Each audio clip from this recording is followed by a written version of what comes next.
Welcome everybody to this is our sixth session. We have one more session after this for SolarConnect. We're excited to have everybody here and attending. My name is Brent Thurgood. I'm the head of operations here at Enerflo, and we appreciate everybody joining.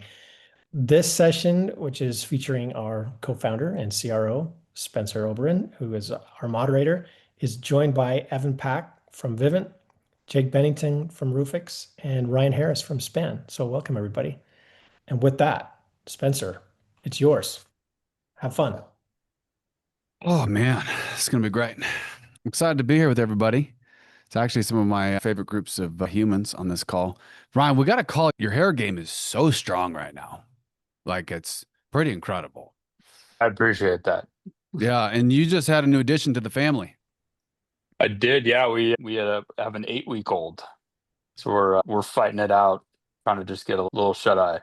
Bro, it looks like you look incredible. It doesn't look like you haven't been sleeping. So whatever you're doing, tell the rest of us. Yeah, I Is don't it have any tricks. first, second, 17th? How many is this? Second for me, yeah. That's awesome. Second and final. That's cool. Since we're talking about kids, Jake, Evan, how many do you guys have? I only have three. And I have four. So we go 2, 3, 4, and then I have 5. There you go. We're just like we could play a card game. We're jiving. I like it. It sounds incredible. Guys, I'm excited to be here. This is a topic that's actually very near and dear to my heart for a lot of reasons. One, because I've worked with Vivint so long on this in one form or fashion over the years, but I also started working on this when I was selling solar with Vivint back in 2016, 2017, Vivint Solar at the time. So I'm a real big believer in this topic. I've seen it play out with my actual own customers when I knocked doors and sold them, and the years since, basically the 10 years since then. I'd like to introduce to everybody, though, everybody on the call, and then have you guys just give a little blurb more about what you do. But we got Ryan Harris. He's at Span, is Span when he's not having children, and he's the CRO over there. Ryan, why don't you give us just a little backdrop of what you do over at Span? What is Span for the people who don't know? Yeah, great. Thanks for having me on. Span is a smart electric panel manufacturer. So we make electrical equipment that's designed to complement or improve the process of installation of a bunch of ecosystem of products, whether those are solar and storage products, EV charging products, electric heating and cooling products, really designed to try and make the process of updating your home, transitioning your home in the context of clean energy, more cost effective, more feature forward. I've been with Span 4 years now. I lead the go-to-market, so all things sales, marketing, business development, market development, et cetera. And prior to that, I spent a little over a decade at Sunrun. I come from a finance background, moved into the go-to-market, did a variety of different things. I'm sure intersected many of the folks on this call in some capacity or other. Yeah, that's a bit about me. That's cool. Evan, were you at Sunrun at the same time with Ryan? I actually was just looking up on LinkedIn to see if we overlap. I think we overlapped for a hot second during the transition period. Yeah. Yeah, it's funny. The blue-orange period, right? Yeah, that was a fun time frame for sure. Jake, we're gonna jump to you. I threw my hat on so you wouldn't be the only guy on the call with the hat. So there's 2 of us now. Now we're going rally cap. It's gonna get crazy in here. So Jake, why don't you tell us about it's RFX? Is that how you guys still go about it, or no? I know you've changed your name once or twice. Yeah, the business really it's got 2 factors. It has the roofing construction company, which is Roofix, and then we actually did develop our own technology platform for our partners to use, and we call that RFX. Okay, cool. So double-headed monster. I like it. Jake, just tell us what your role is there, and then just give us a little blurb about the 2 entities. Yeah, I'm the CRO here at Roofix, and headquarters are down here in Texas. We're specifically Arlington, that's a DFW area. But we're passionate about leveling up blue collar, bringing technology to blue collar, and disrupting the roofing space specifically. It's antiquated, it's stuck in the Stone Age. It's very underserved for the customer experience, for the sales rep, for the installer, everybody is our target. And so we are a national for Roofix, the roofing construction company. We are a national roofing partner. So we're licensed, registered, set up to go build a roof in 14 days or less in any state in the United States. And that is what we do. And then on the technology side, on RFX, we've created a pretty cool platform where you can get an instant roof quote 24 hours a day, 7 days a week. You can transact and go ahead and finance it, do a cash deal, sign whatever docs you need to, and then you have full pipeline visibility on what's actually happening on the roof project itself. So when you put them together, it's cradle to grave. We really try to have that A to Z solution. So that's what we've been up to. And then last but not least, got my boy Evan Pack. Not only does he do solar, he also does retail. We can go into that another time. Yeah, it's a couple of ventures, something I'm very jealous of. Evan, we just can we make a plug? What it is that you own how would you describe it? A natural foods, whole health? Yeah. Natural foods health grocery chain. Yeah. Good Earth Markets. So rad. Like, guys, let's get in there. Let's get our clay. Let's get our goat milk. Let's get all the organic food. Let's do it. Let's just get in there. That's probably just how all of Texas is, Jake. But for the rest of us, we have to go to Evan's store to get that stuff. So Evan is at Vivint NRG, and he is running, unless you've changed roles, Evan, but running the entire solar program, which is now the lead program, which is smart home and other things. So you want to talk about that because there's been some changes recently. Yeah, no, it's great. Glad to be on, Spencer. It's always fun to be with you guys. Love Enerflo. We've been with you guys since the beginning, which has been awesome. Yeah, so just over here at Vivint and NRG doing the solar partnership and lead program, and then also really focusing on bundling smart home with solar companies and products. And so we've had a lot of great partnerships and used Enerflo throughout the years for that. And so we've loved it. And you guys were the ones that actually facilitated it from the beginning. So it's been a lot of fun, a lot of changes as we've grown, especially with NRG being a utility company, a traditional one that allows us to have some different opportunities and different things that we've been able to do within the solar space and other related spaces, which has been a lot of fun. Cool. He's underselling what he does and what's going on there, but suffice it to say, we've got 3 ballers on the call, and I'm not one of them. With that said, let's jump right into this and talk about this topic that we're calling Solar Plus. Okay, to kick it off, Solar Plus is, let's say I go knock on Ryan's door, or it could be a phone call. It doesn't really matter how the lead comes in, but when I sell him, have him sign a contract to install. We're usually, let's call it 90 days. There's markets where you can get 30. There's markets that take longer, but call it 75 to 90 days. We're looking to have someone install. And at any point, the consumer can cancel until the glass is on the roof, right? Or racking. And so that helps to attribute to the 50% fall off rate of signed contracts to install that exists in the industry. There's other culprits in there. But that duration, whether they're getting permit poached, whether they're just life happens, whatever it is, they find a better deal, there's that fall off that is happening. The reason why I like Solar Plus so much is that each one of these, we've got roofing, we've got electrical panel, and we've got smart home.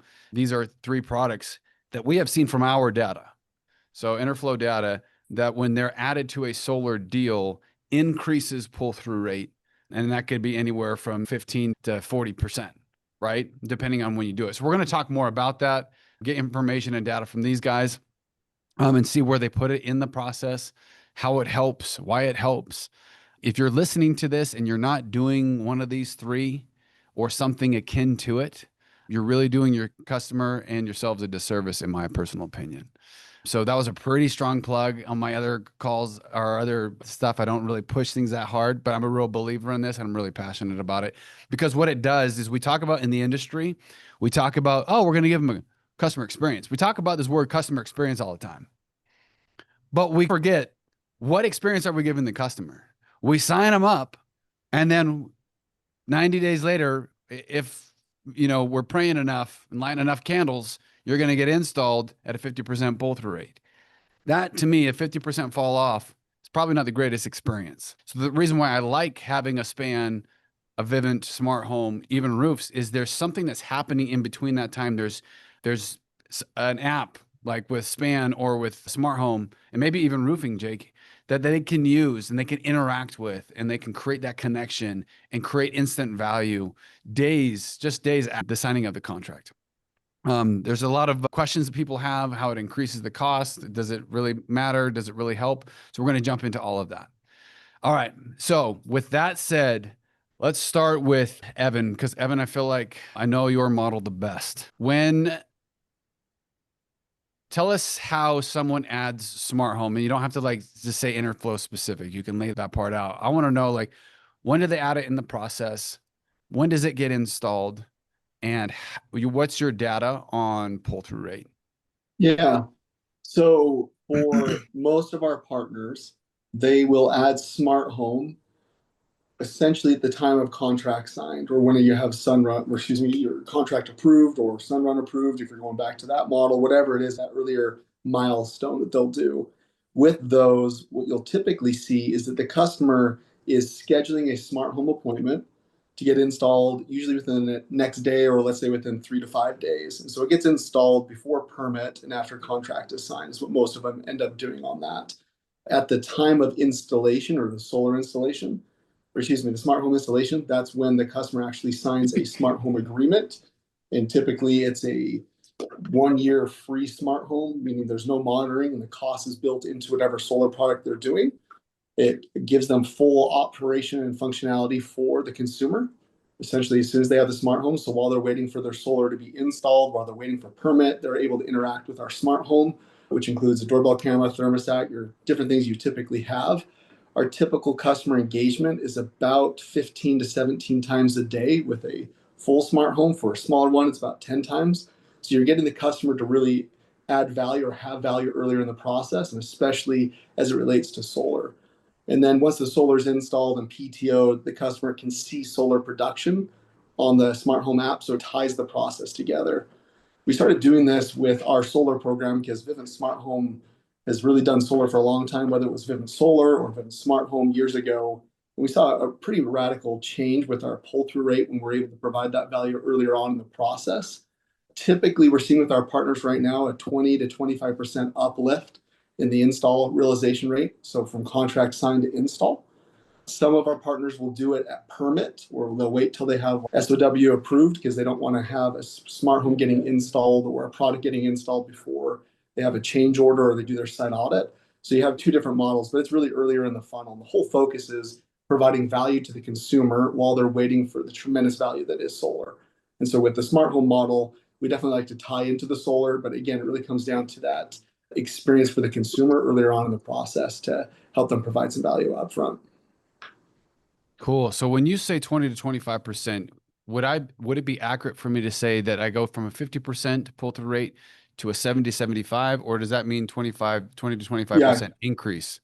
Great call out. It's percentage points. You'd be going from about a 50 to a 70, 75% pull-through rate. So it depends again on what your model is. Some have higher pull-through, some a little low, but that's the average right about now. And that's what we saw in our book of business for years. Depending on the different installers we used, it was pretty similar across the board. Very cool. What's the average time to install if I were to sell a deal today? And because you have a nationwide network of installers, right? What would be the time for me to, if I were to sell you today and then get on your network? Is that 3 days? Is that 2 weeks? Do I have to do anything?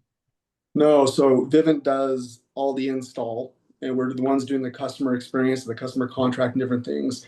Right now, our median cycle time is about 3 days right now from when they schedule, or excuse me, when they sign their agreement saying they want to move forward with smart home. And that's the earliest that they typically get installed. So it's about a 3 day window for that. Yeah. Just everybody that's listening and participating, I'm taking on purpose a very different route than we normally take with panelists, because the benefit here isn't up for debate. The numbers are really clear. It helps pull-through rate and customer experience and retention and all of that. Really what I want to do is give each one of these guys an opportunity to tell us, because whether you go with Jake or not, right? Roofing is something that if you can add a roof, you should, right? And then 100%. we can learn more about it. If you can add a smart panel or something like that, it doesn't have to be span. Ryan would love it if it was, but how does that affect your business? This is less of a theoretical discussion and more of, hey, educate all of us on this call how each one of these works, why they work, and then you guys can then reach out to them independently, or someone that's them a competitor if you want.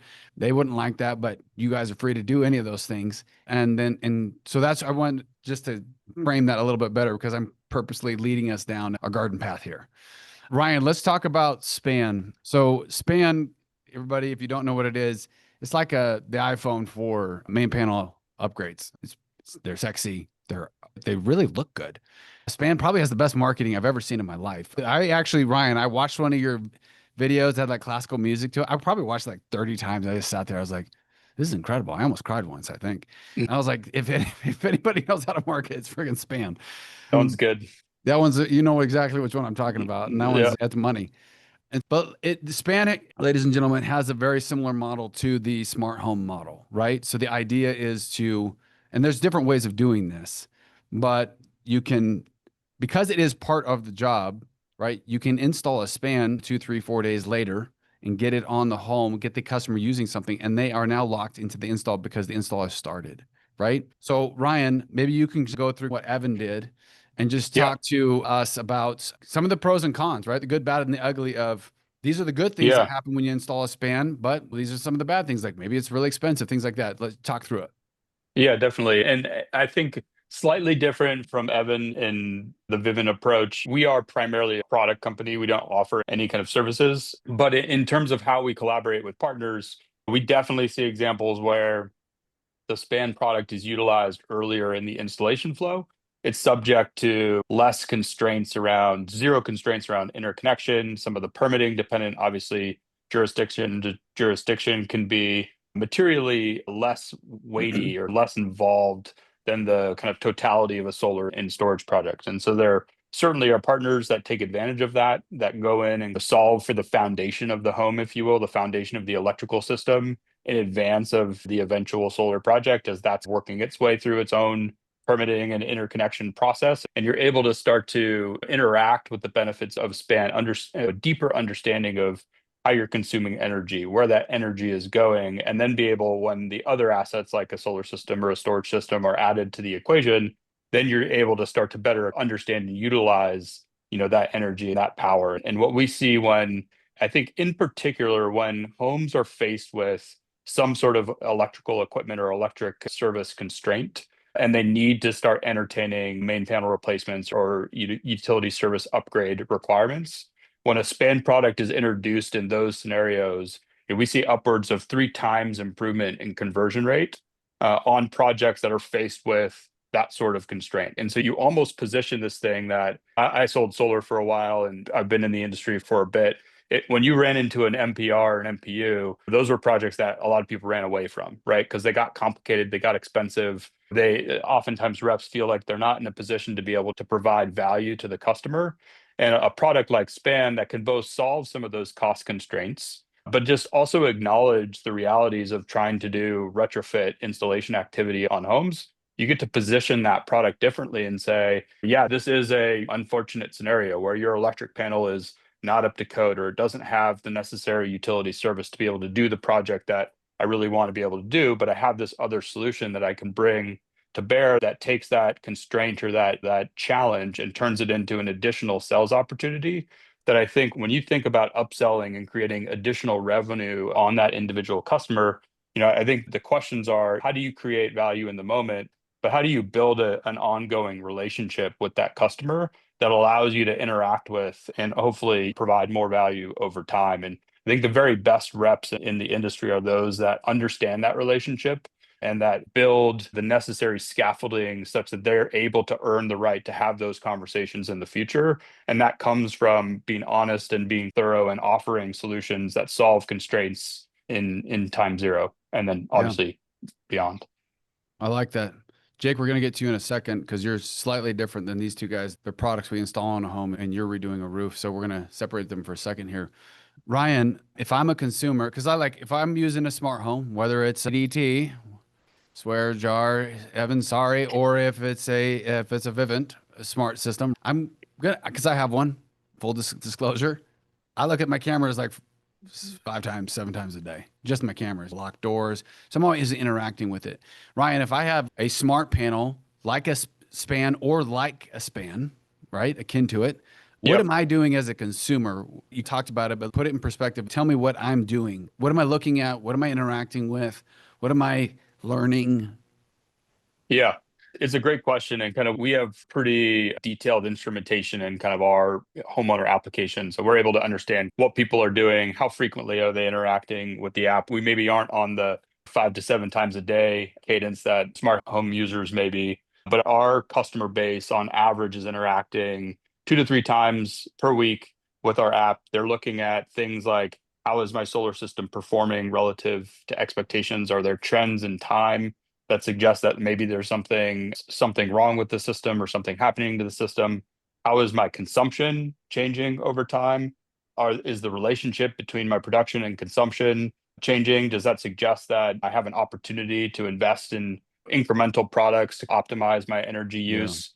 And then more specifically, in particular moments of time, say an outage, homeowners are interacting with a solution like Span to better manage their real-time energy consumption and load, to manage through some of those outage scenarios where maybe they have a finite amount of battery capacity and they're trying to make real-time decisions to optimize for their life. So it's both a diagnostic tool, an O&M and warranty type tool, and then a in the moment kind of energy management and power management tool.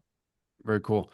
One of the things that I liked about Span is that there's an opportunity for the consumer to change their relationship with electricity. And this might sound a little Freudian, but it's lots of times we turn things on. And if you're in my family, except for me, none of my people in my family turn light switches off or anything off. I'm the only one that does it. I feel like it's my full time. Everyone turns them on. I feel you like turn I'm them off. if you're a father, a husband or father, I feel like that's your job. Like after going to work, you come home and you literally are just walking around turning things off. That's probably what our second title is at home, turning off guy. But it's changing that relationship with it, like understanding like, hey, I'm actually using a lot of electricity here on my fridge or my dishwasher is like this. Totally. That's one thing that I really like that I think that we overlook is, and it can be part of our sales pitch when we go in, is helping people understand, oh, we're putting this on your house now on day 2 or day 3 because we want you to see X, Y, and Z. We want you to experience A, B, and C, right? And the same can be done with a Vivint smart home system. Now, to be fair, we see a lot of these different benefits from smaller devices. Like a Span is on the low end I'll call it $1,000, but it can go up to call it 4 or 5. I'll give that range on a smart home, and it's because they're worth the money. They're incredible. But on a smart home, also like a Vivint system it's not like buying a popsicle. It's not cheap because it's a good system. So I think sometimes we get caught up I've heard installers and sales orgs be like, oh, I hear you, Spencer. I hear you, Evan. I hear you, Ryan. But I don't want to add that because it's so expensive. So it eats into my commissions. It eats into the installer's margins.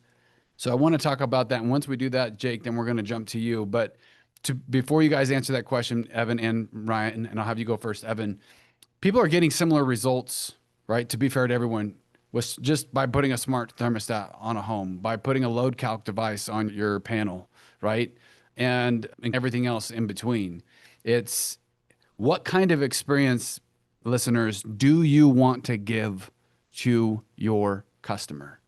Because if you go back to the panel that I had prior, which was all about leads, the greatest category for growth in your business right now is probably referrals.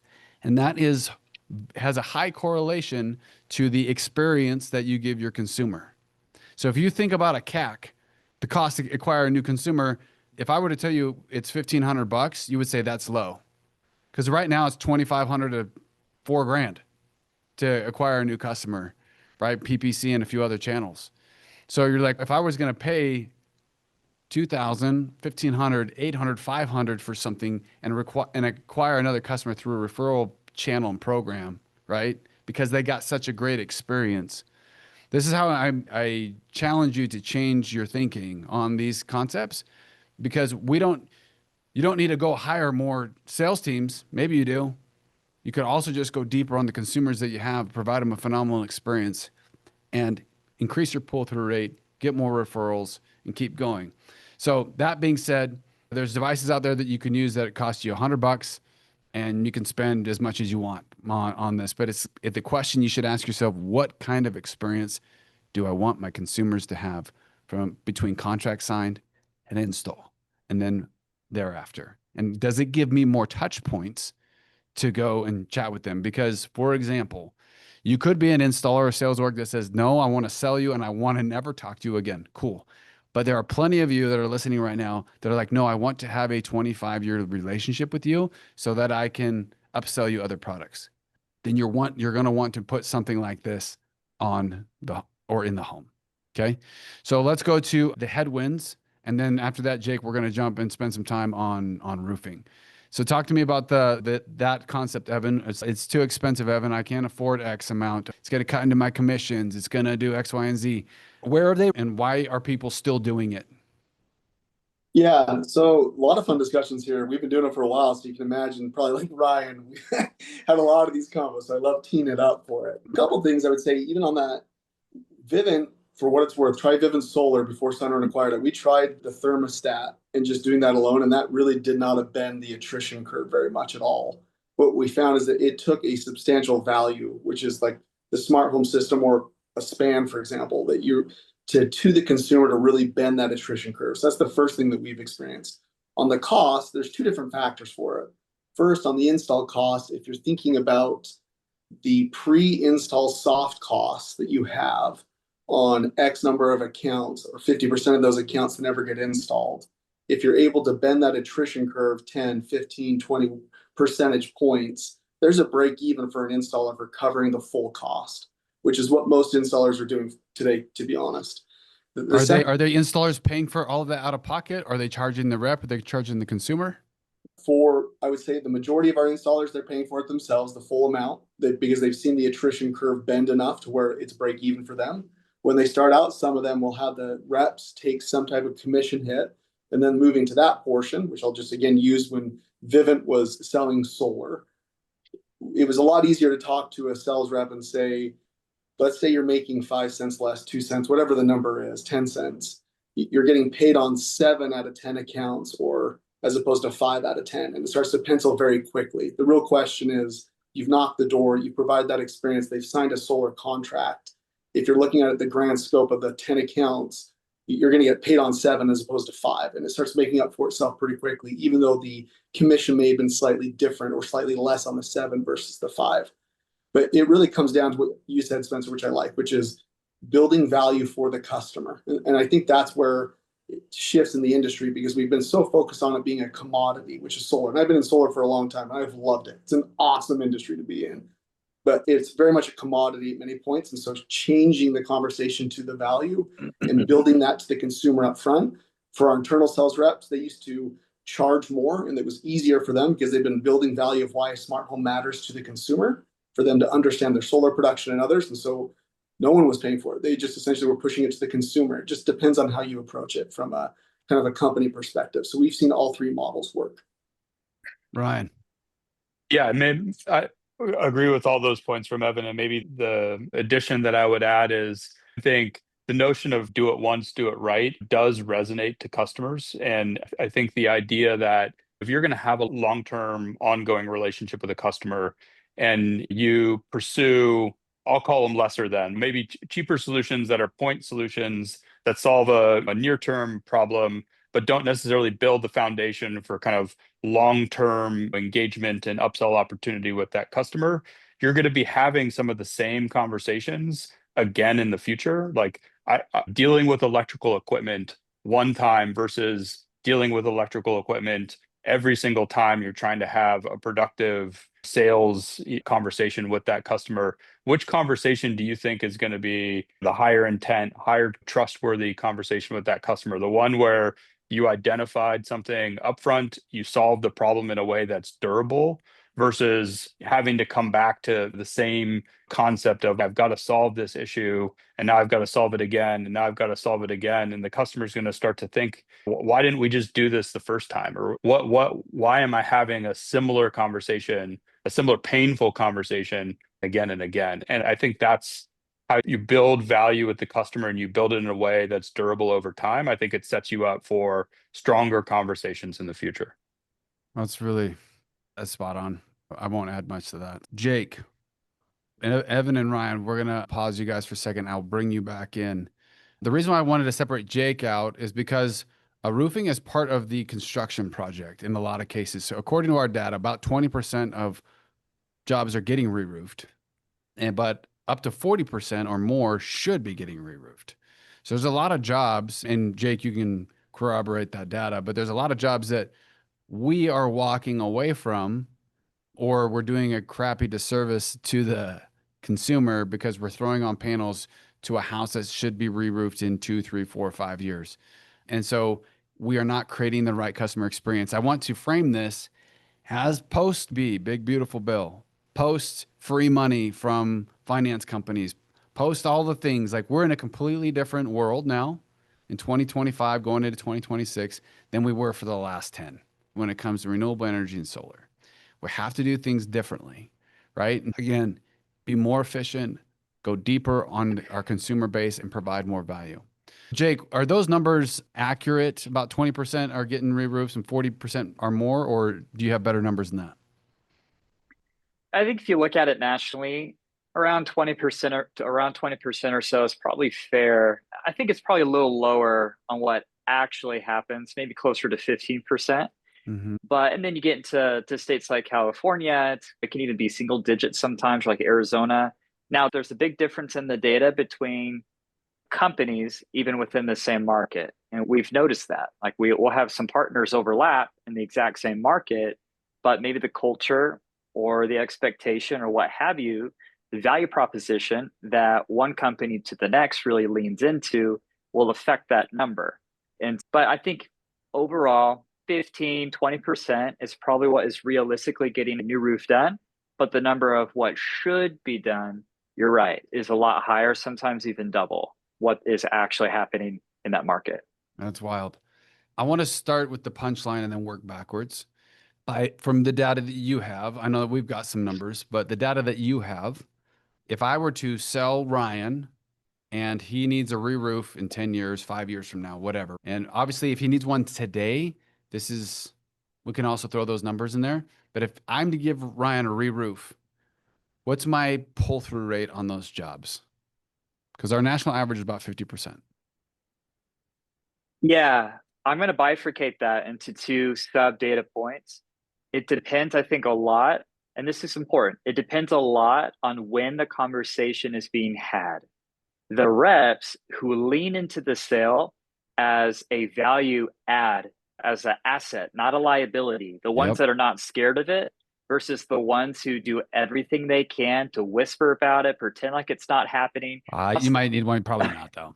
Yeah, don't worry about it. And they cross their fingers and they hope that it gets through site survey and engineering and they never hear about it again. But they know deep down they're going to get a call, or they're scared that they will. The roof was DQ'd and it's disrupted the entire sales and install process, blah, blah, blah. So anyway, the partners that we have seen who embrace it more wholly and set really healthy expectations top of funnel have significant pull-through rates. It's not a deterrent in the way that I think some of the less experienced sales forces build it up in their head, and they're operating off of myth. Honestly, they have shadow numbers that have been passed on to them from the genealogy before them, whoever trained them. Oh, a roof happens, it's going to kill your deal. You're not going to make any money anymore. It's going to be this huge thing.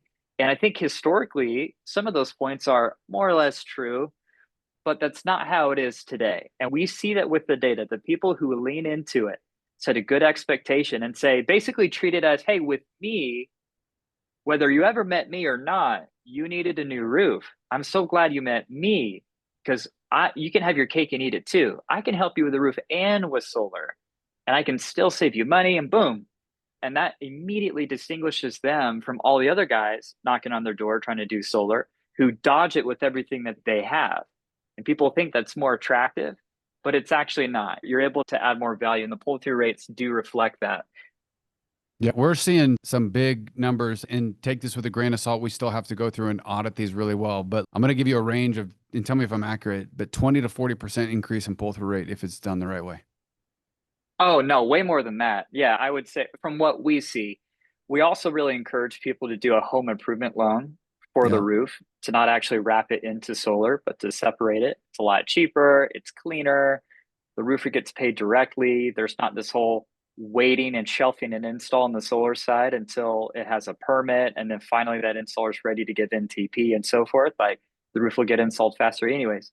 So with that, the sales guys that lean into however they want the roof to be paid for, lean into embracing it on the front end, they have at least double the pull-through rate. And here's a Yeah. shocking number That's that awesome. this is going to go in the face of what I just said, but not really. I want you to really hear what I'm saying is the people who really don't mention that the roof is going to be a deal, and then it gets called out at site survey. They have not prepared their customer well. Everything's very unceremonious. Over 65% of those deals cancel. They cancel not because of did they need the value, were they going to be Yeah. about it or not? It's because their expectations were thrown upside down and they weren't prepared. You're crushing the points that I was going to make. Just to do some rapid fire, because we got about 9 minutes before Q&A. And if not, we'll use Q&A. But rapid fire, and you touched on some of these, right? As a rep right now, why am I not trying to sell every single job that I can on a new roof?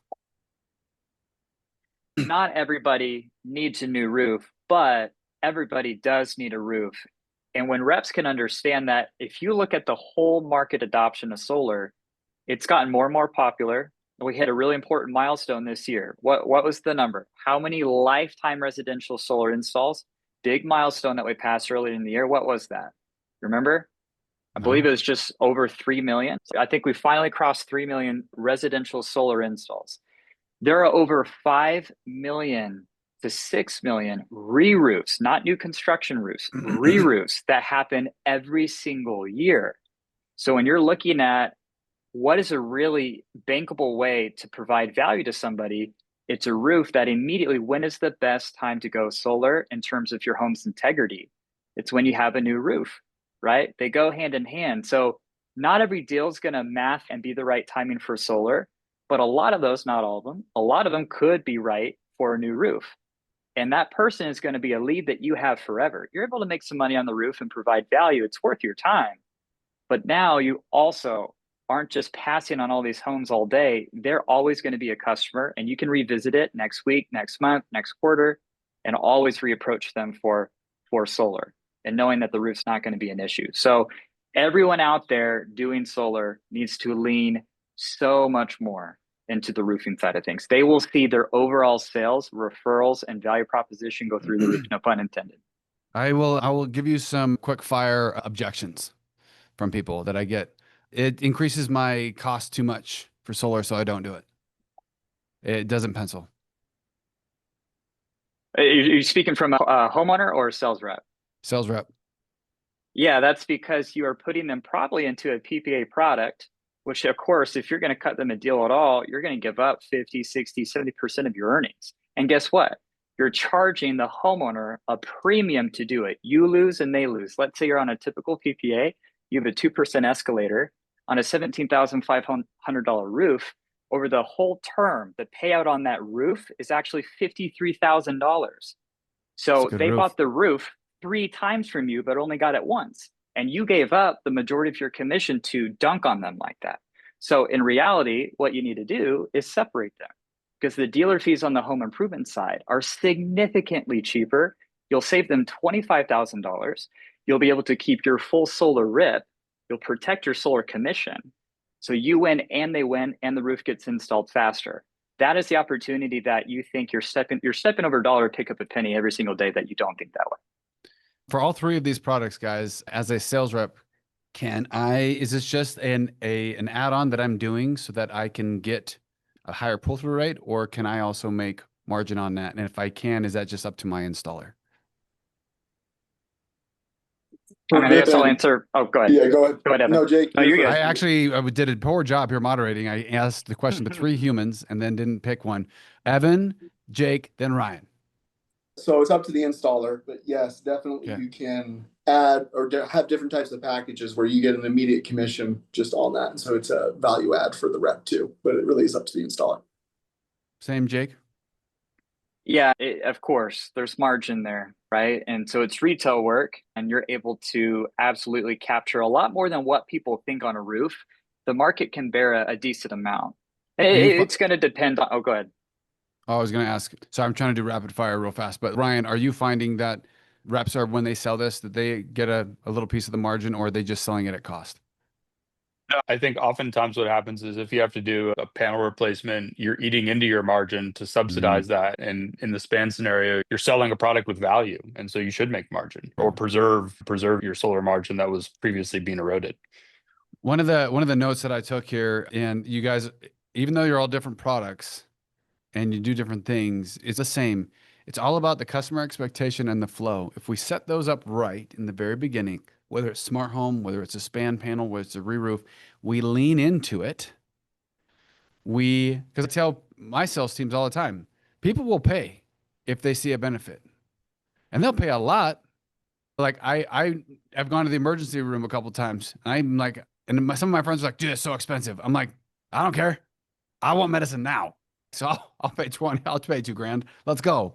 If the need is high enough and the benefit is high enough, you'll pay for that. And obviously we don't want to price gouge, but I think we're so used to, oh, let's just get in there and not talk about the roof. Hope there's no MPU. I don't want to add a smart home because it increases the overall bill size. So that means it eats into my commission. Like, even if it ate into your commission, if you can get referrals and have better experience, this is a better thing for you. And so this is something that we need to challenge ourselves to do what's right for the consumer and give them the best experience. And by doing that over and over again, you're going to create a culture and a machine of success. I remember when I first started selling solar, and there was a couple guys that had been selling a year or two before me, and they barely knocked. I was like, dude, how do you not knock anymore? I was knocking like 10 hours a day. And they're like, dude, I've done 150, 200 installs. I just work off referrals. That's all they did. They treated their people right. They had a whole book of business, and they just worked off of referrals. And sometimes we have a scarcity mindset and we have a speed mindset of, oh, I have to do the very minimum possible to get this in so someone doesn't get scared. If we're doing a sale or an install where we feel like someone is scared and they might cancel, then I submit that we're doing it wrong. And that we need to focus on these additive things that create, and there's others out there. These are just 3 great examples of what we can be doing to increase that customer experience and set that expectation. But it's also the flow. We can't just throw products on willy-nilly, right? It has to be part of the flow. It has to be part of your software stack, whether that's Aurora, Enerflo, Solo, it doesn't matter what it is. Whatever part of your stack that you're using, make sure that it flows well, make sure that it flows with your installs, with your crew and everything else.